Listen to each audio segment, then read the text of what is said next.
This podcast is brought to you from the lands of the Turrbal people. We also acknowledge the custodians of the land that you're listening from. Before listening further, please be aware that this podcast deals with information, descriptions, and words relating to sexual violence. It's not suitable to listen to around children, and you may well find it causes distress. You might choose to listen to it somewhere where you're comfortable and you feel safe, or even listen with a support person. Reaching out for support is an extremely brave thing to do, and help is available. You can call the Sexual Assault Helpline on 1800 010 120 between 7:30 in the morning and 11:30 at night, 7 days a week. Or call Victim Connect on 1300 318 940, 24 hours a day. Both services have specialist counsellors who'll always listen and believe you. And you can remain anonymous if you like. Hi, I'm Kay McGrath. You might recognise my voice as I worked as a journalist in Queensland for many years. Through that role, I've had the privilege of meeting people like you, people who've experienced and survived trauma. Hearing your stories has inspired my work outside journalism, and it led me to get involved with the Daniel Morecambe Foundation and Act for Kids. I'm also a patron and co-founder of Protect All Children Today. I co-chaired the Queensland State Government Domestic and Family Violence Prevention Council that was established by Dame Quentin Bryce as a result of the Not Now, Not Ever report. And I'm also a founding member of Women in Media Queensland. This podcast has been developed by the Office of the Victims Commissioner in collaboration with many people who work with and advocate for victim survivors of sexual violence. Thank you to all of our contributors. This podcast has been recorded for victim survivors of sexual violence, family members or friends supporting them, or people who work with people who've experienced sexual violence. We often hear that for victims of crime, it's hard to find the right information at the right time. It's difficult to understand the processes which you may have to go through if somebody has hurt you. You'll have to meet and talk to people you've never met before. They'll use words that you may not have heard before. But I believe strongly that having information from somewhere you can trust will help you make decisions about what is best for you. Before we begin this episode, I'd like to take a moment to acknowledge that this is a difficult topic, but I want you to feel safe as you listen to this podcast. You can listen on your own. You can listen with someone you trust. You can listen at your own pace, all at once, or in parts. And of course, you can listen as many times as you want to. I think it's important that we begin by acknowledging something bad has happened to you or is happening to you. There's nothing that I or any of the other contributors on this podcast can say to undo the hurt that's already been done.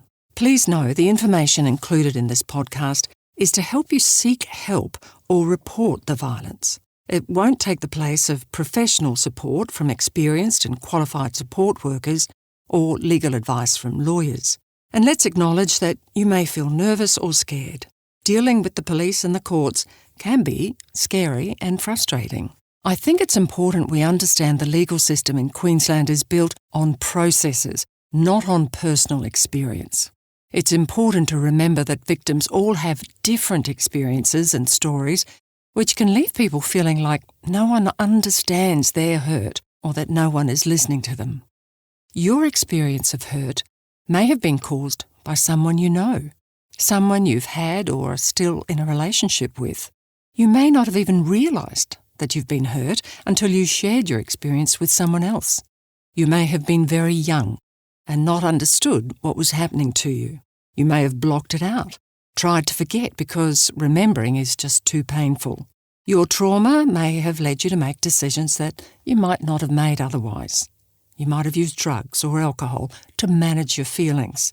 Regardless, we hear you, and there is a network of support services who can help you. We have a Victims Commissioner in Queensland. The Victims Commissioner is an independent role and separate from government. The Commissioner provides advice to government about how things can be done better to meet victims' needs. You can visit the Victims Commissioner website to learn more about the Charter of Victims' Rights, which are rights for victims of violent crime in Queensland.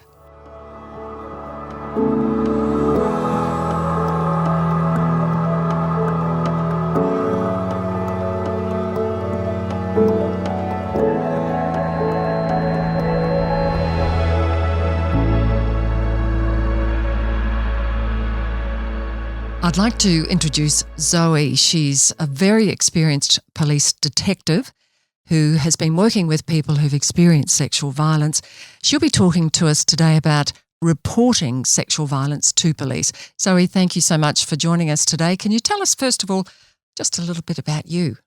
I've been a police officer for 17 years, and for the past 8 years I've been in criminal investigations. Part of my role is to investigate serious offences, which includes sexual violence. A big job. So with us both acknowledging how hard this can be for somebody who's experienced sexual violence, Zoe, first of all, what options do people have? If you have experienced sexual violence, we want you to know it is not your fault. You are not alone, and there are options for support and how to report to police. I acknowledge that it takes courage to come forward and to report sexual violence to police. Yeah. Now, when you say sexual violence, this doesn't necessarily mean that you've been physically hurt by a violent act, does it? No, so sexual violence can also mean being threatened, having your image or video distributed without your consent, or a range of other things which include sexual assault and rape. This is what we call sexual violence, and support is available. I think it's also important at this stage, Zoe, that we acknowledge that it can take often a long period of time to come to terms with what has happened to them and perhaps to find their voice and their courage to approach police. Is this what you've seen? Yes, that's right. So even if you've experienced sexual violence in the past, I think it's really important that we do acknowledge that can take some time for a person to feel safe and supported and to be ready to come forward to tell police. And often it can happen to children, sadly. That's right. Yeah. So it's not until they become adults that they may find their voice. Even if you do find the courage and approach police, can you change your mind at any stage? Yes, you can. It's completely your decision whether you talk to police or not. Even if you talk to police about what happened to you, you can change your mind about it later. So Zoe, can you explain what are the ways people can report sexual violence to police? You can decide to report the sexual violence to police online, on the phone or in person at a police station, and police will investigate it. You can decide to tell police about what happened to you and they don't investigate it. This is done through an alternative reporting option, also known as an arrow. Or you can decide not to report it. But remember, you can change your mind at any time. You can find information on the Queensland Police website on ways in which you can report it to police. No matter what decision you make, you can still access support to help with your recovery and healing. If the act of sexual violence has occurred recently, you may wish to attend the hospital or your doctor for medical treatment. It is important to remember at all times it is your choice what you do. And of course, ring 000. Don't hesitate to ring 000 if you're in danger.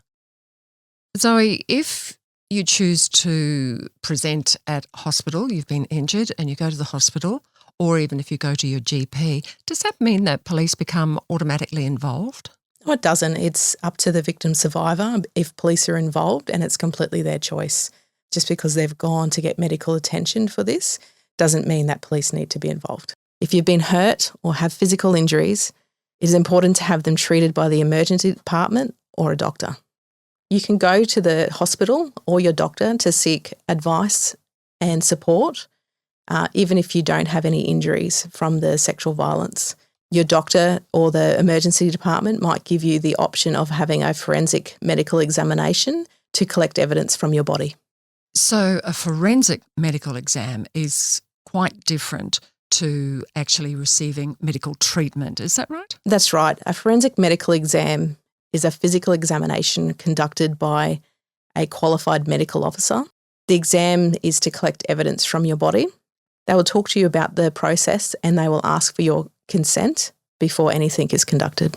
So just to be clear, you don't have to have a forensic medical examination. That is totally your choice and you have to consent to that. That's right. The doctor or the medical officer will explain the process to you, and so that you understand what is going to happen, and they will get your consent before they start anything. And if you don't want to have forensic medical exam, but you're still entitled to receive medical treatment, I would think. That's right. So before any forensic medical exam is conducted, the hospital or the doctor always makes sure that your physical health is looked after first. You have the option of having a forensic medical examination without the police being involved. We call this a collect and store. So this gives you options, and they will store it for 2 years whilst you make that decision. You do not have to have police involved at this stage. It is completely your choice. If you do decide that you want to go ahead and make a formal complaint, police will access the forensic medical examination kit and use it as evidence. When you do report to police, Zoe, you'll be asked to provide a formal statement. What does that mean? A statement tells police what happened to you. When you first report the sexual violence at the police station, you will likely be speaking to a uniformed officer. These officers will ask questions about what happened to you. Sometimes the police refer to this as a statement or a witness statement. A statement is usually written, but sometimes in special circumstances it is recorded.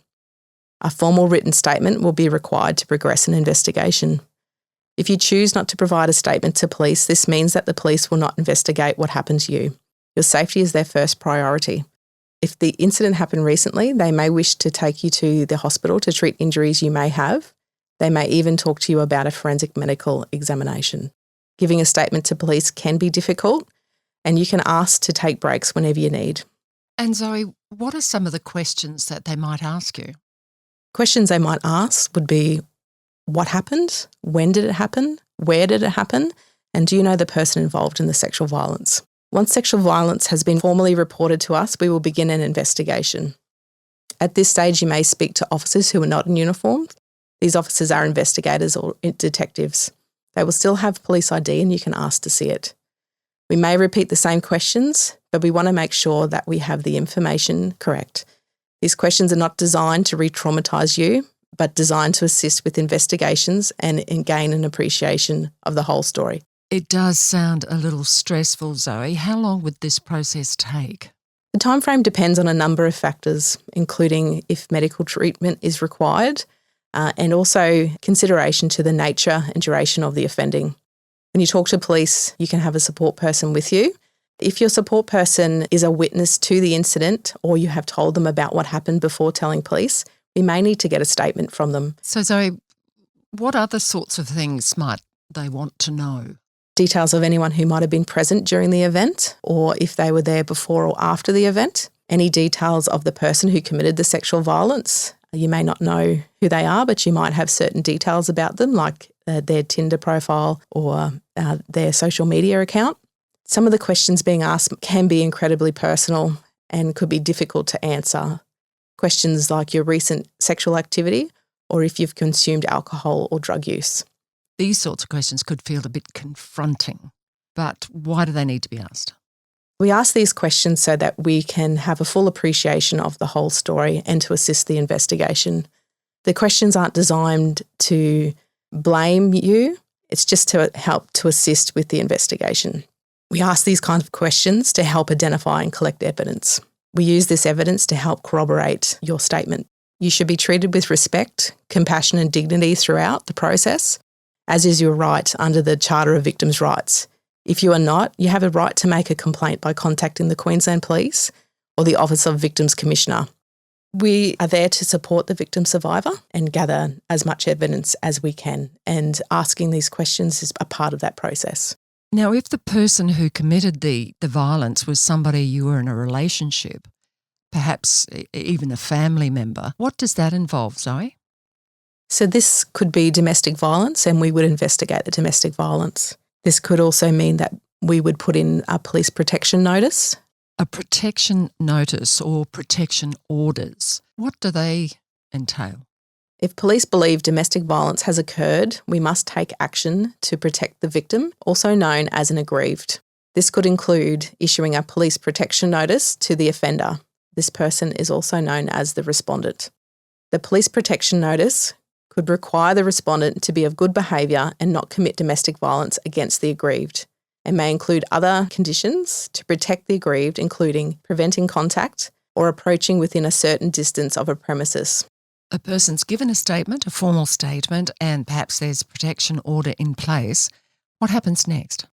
Police will investigate and collect evidence to try to find out who committed the sexual violence against you and what happened.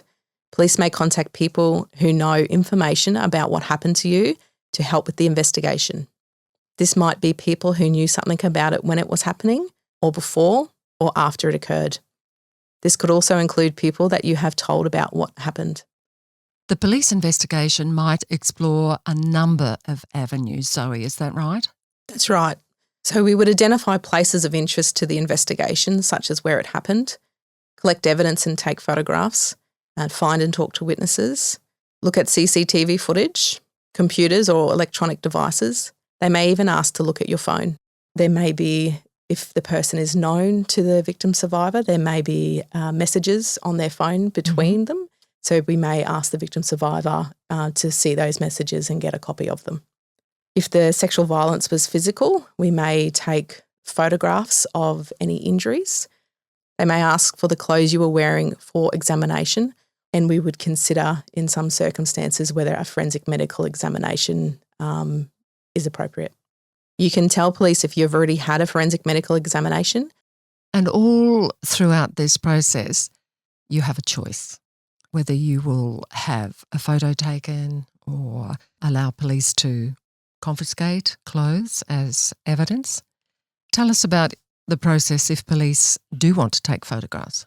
So we would talk to the victim survivor and discuss with them about taking photographs. Generally, they are photographs of the person in a non-intimate area. And we would have that discussion with the victim survivor because it is their choice whether we photograph them or not. So you're trying to collect, obviously, as much evidence as is possible so that you will have a case to take to court and that will help lawyers and the court understand. That's right. Police try to collect as much evidence as possible as this helps them investigate what happened. Evidence is important if your case goes to court. It may help the lawyers, court or jury understand what has happened. If you've had personal items such as clothing kept by police as evidence, they should return them as soon as practical. Police should give you a time frame of how long this will be and let you know when you can collect your belongings.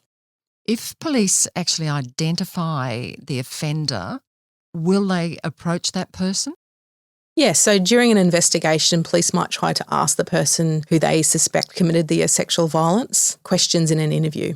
If the suspect agrees to be interviewed, police will talk to them about what happened. The suspect does not have to answer any questions and can refuse to do an interview with police. And from there, how do police decide whether they're going to arrest or charge someone? When police have finished collecting all of the evidence, they will determine whether there is sufficient evidence to arrest and charge the person. When deciding to prosecute, the police will also consider things such as the admissibility of evidence collected and the availability of witnesses. And so if police have decided to arrest and charge someone, could a person still change their mind and choose not to go forward with that? That's right. So we would keep the victim survivor updated throughout the whole process. And if at that point they've decided that they no longer want to proceed with the matter, then that is completely fine. Totally their choice. Okay, so what happens if police have charged someone? Step us through that. If police decide to arrest or charge someone, that means that the person may have to go to court. If someone is charged, they may ask to stay in the community while the process happens. This is called bail. Police or the court may make the decision about whether the person can be on bail or whether they have to stay in jail.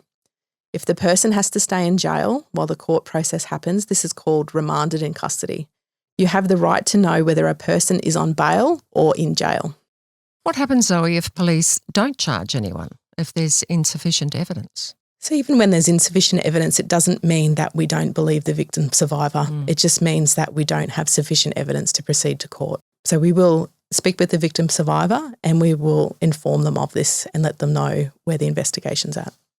And it's important, and I'm sure police would reinforce this, that they know that support is still available to them. Zoe, you mentioned earlier the term alternative reporting. Can you explain to us about that in more detail? Sure. As I said, you have options. We talked about reporting the violence to police where they will investigate it. Alternative reporting means that you can give information about what happened to you by using an online form. Police won't investigate it if you don't want them to, and it is not considered making a formal complaint. And why would people choose that path? So you can remain anonymous when you give information to police through an arrow. Police won't investigate it if you don't want them to, and it is not considered making a formal complaint. An arrow is an intelligence tool, as the information you provide through the form is not actively investigated. This information will be held on file as intelligence. This means that the person who committed the sexual violence will not be arrested or go to court. And by adding your information to Arrow or the alternative reporting option, that might actually help you build information on an offender who's already been reported, perhaps. Is that the case? Yes, that's right. So the important part of the process is that it provides information to help police identify patterns of crime and can help police target their work to help stop other crimes from happening. It may also help police to identify offenders. And also, the victim survivor may feel that he or she has done the right thing, reported the offence, and that could save somebody else in the future.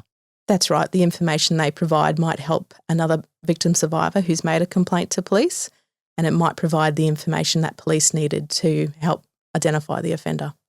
So the information provided to Arrow is reviewed by a detective from the Sexual Crimes Unit. You can make the decision for the detective to contact you and talk to you about what happened, or you can remain anonymous. That's good to know. And what happens if you decide not to report the assault or tell police? You may decide that you do not want to make a report to police or report it through the alternative reporting option. If you decide not to report the assault or tell police, you can still get support from your doctor, counsellor, psychologist or specialist sexual assault or domestic violence service. You may be also entitled to financial assistance from Victims Assist. So, Zoe, just to reinforce, a person can change their mind at any stage during this police process. Now, tell us, what are some of the common reasons why victim survivors delay reporting or, in fact, never report at all? So some of the reasons that they don't report the matter to police is shame, confusion, guilt, shock about the offence, fear of the offender and consequences of reporting it. They also may be protecting someone close to them. Some people express that they have fear that they're not going to be believed or may not recognise at the time that they had experienced sexual violence. Some victim survivors do blame themselves for what has occurred. It's important to remember you are not alone. You have choices and support is available. Reporting the sexual violence to police or using the online reporting option are still available to you, even if the violence happened a while ago, even if it was years ago, or even if you're a child. I think it is important to remember that you can choose to report at any time. There is no time limit of reporting. Even if you talk to police about what happened to you, you can change your mind later. And that's so important to know and to understand. Thanks for explaining the processes to us, Zoe. Much appreciated, and I'm sure our listeners will find that very helpful.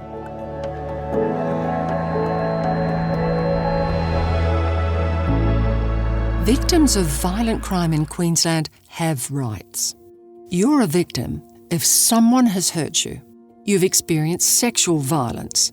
You're a victim of domestic and family violence. Someone has killed or hurt someone in your family. You were hurt because you helped someone when they were being hurt. These rights are outlined in the Charter of Victims' Rights. Government and government-funded agencies that work with victims of crime must uphold the Charter of Victims' Rights. The Charter has different rights at different stages of the criminal justice process. Throughout the entire process, you have the right to be treated with respect and dignity, to have your personal information kept private, and to be informed of support services and options. You have the right to make a complaint if your rights aren't upheld. When police are investigating, you should be told about the investigation. You should be told if someone gets arrested. If the case goes to court, you should be told when court meetings are, be provided information about whether the person who hurt you applies for bail, and if you have to be a witness in court. After court, you should be told if the person who hurt you goes to jail, and you have the right to information like how long they'll be in jail. You can read the Charter of Victims' Rights, including an easy-to-read version in 8 different languages, at victimscommissioner.qld.gov.au, or ask the service working with you for a copy.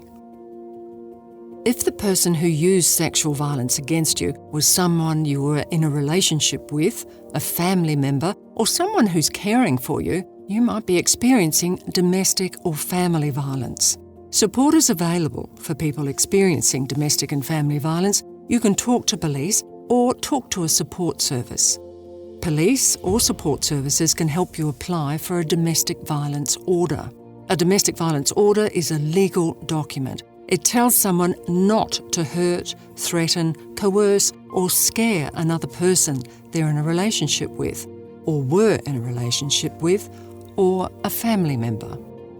The order tells someone to follow rules like stay away from another person or not let children see or hear violence.